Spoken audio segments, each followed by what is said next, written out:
I want to start with this Omnibus Bill going through the NDAA, trillions of it's $1.7 trillion, driving another nearly $1 trillion in debt. Meantime, the IRS trying to shake everybody down, and then is stuffed in there is another $1.1 billion for Ukraine. That's just a down payment, right? Because that's just in the bill. Then you're going to get Biden asking every month for another $1 billion. Where does this end, John? At what point? And now you got Zelensky saying, well, it's cold, we can't heat our homes.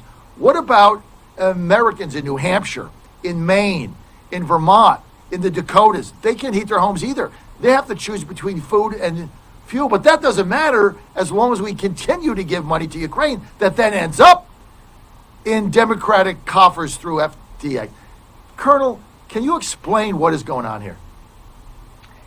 Well, I've noticed this trend, and good morning, John. I've noticed this trend of putting more and more authorization language into the NDAA as well as funding into the DoD appropriation. And I'm going, when did this start and how is this legal? Because we're seeing more and more non-DoD, which is Title X spending.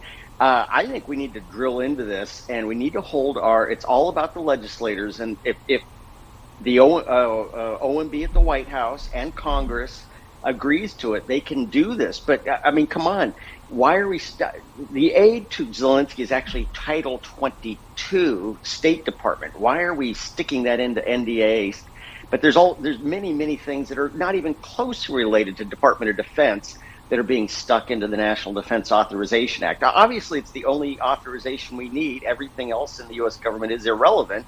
Just slam everything into the NDAA. I think this is a disturbing trend. I'm seeing this is actually part of my daily job is looking through these things, and I'm seeing this more and more, and I'm going, where did this start, and why are we allowing this? Well, it's our elected officials in the legislative branch. We need to hammer them. And yeah, you mentioned the FTX. That's part of the three-part strategy. The Dems, it's seize, silence, and fund. Seize the dominant county in a state, use that to corrupt the state.